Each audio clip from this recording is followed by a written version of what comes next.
necessarily in cable. So if there's going to be a massive supply of dollars or a massive demand for dollars because of carry, it's going to impact on every other currency regardless of anything else that's developing in the background. Massive impact. So when the carry is significantly divergent, it's going to impact everybody. So when I see this carry trade divergent, and here, for example, euro dollar selling, heavy selling opportunity on euro dollars up here on the 17th of March, and again on this pullback here on the 22nd of March, and eventually getting a bit lower, then we can obviously overlay that against the Japanese yen against the dollar. Now, this is the Japanese yen against the dollar, so it's the same way round as the euro dollar. Take a look at the Japanese yen and the kind of opportunities you had to trade the Japanese yen against that carry trade as well. So the euro's already selling. The Japanese yen's way too high up here. Massive opportunity to sell Japanese yen on the 23rd of March. Now, when the Japanese yen gets absolutely crushed here, the Japanese yen was massively oversold into the lows. Massively oversold into the lows this morning, Mike, into the overnight Asia Pacific session. And obviously the Japanese yen presented a load of traders an opportunity, early diddles this morning, if to be fair. A huge opportunity to buy Japanese yen, but in terms of its relationship, the Japanese yen's relationship to the euro dollar is actually just pretty much in line. You know, I don't see that there's a huge difference in these two. You know, we want to try and trade these two in the same direction most of the time because they make up the majority of all forex trading, as the Japanese yen crosses and the euro dollar crosses, of course.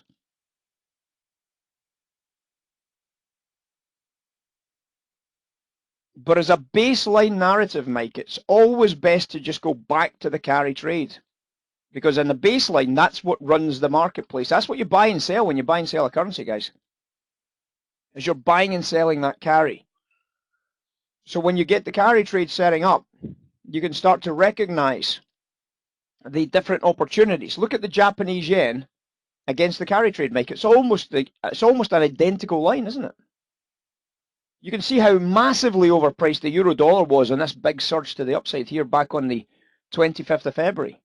Massively overpriced against the carry trade. And you see that resulted in this huge sell-off on the euro dollar over the course of the next few days. Huge sell-off opportunity. And the same again here. The same again here. And then in the short term, you can see the Japanese yen became a little bit exposed up here for a good sell.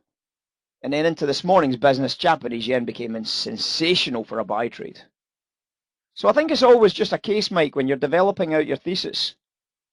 Start out with the hypothesis. What do I think is happening? And then can I prove whether that's the case or not, whether it turns out to be null or not? You know, I've got to think about what is it that's happening? What is it that I'm observing that's happening?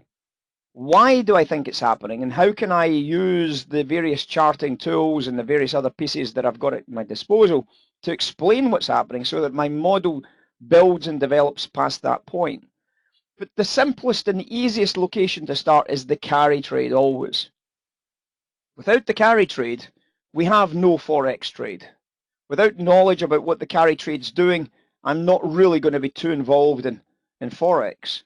So when I see the carry trade yesterday making a very sizable reversal against a down-ticking price, that was it. My door was open to forex. You know, my door was open to forex. And if you look at what I tweeted last night, this is my tweet from 28 minutes past 9 London time. Carry makes carry makes the lows biddable. We'd need to see some selling on the dollar crosses with a PF bid to get that trade on, and that's exactly what happened. The carry trade made the lows biddable, and we bought this morning, made a lot of money. Inside of this narrative, of course, all of these other elements come out to play. The overall shape of yields, the curve itself, the 2s10s curve, the reflation as oil prices going up in line with the dollar, that's going to have a big impact on the Japanese yen as well, isn't it? Is the QE? Are we seeing something fundamentally in the markets from Biden, for example, that could impact on this? And are we seeing things like the TED spreads showing systematic risk? And then we've obviously got to deal with this fundamental question of fiscal and monetary policy.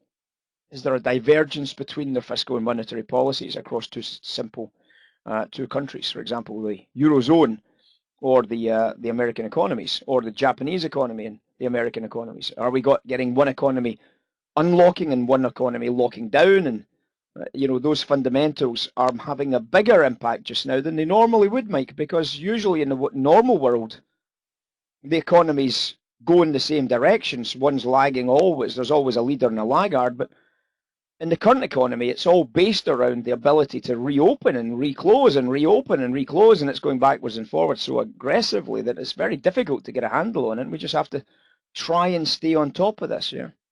So I think it's just about it's a voyage of exploration, Mike, for you, really.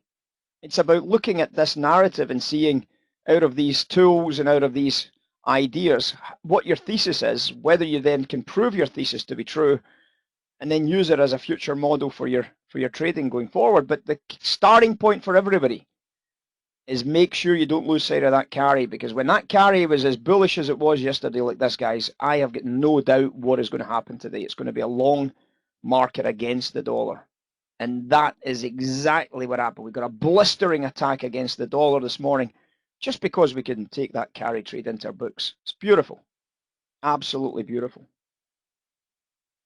So it's a discussion, Mike, that would take hours, really, because we would then have to analyze every single one of these pieces. And that's going to be a full class in its own right. Not a full class in a class, but a full sessions class to look at all the various elements and attributes that go towards the movement of forex markets. But we'll maybe do that. We'll maybe take the chance of doing that maybe next week sometime. We could go into a full forex class maybe next week.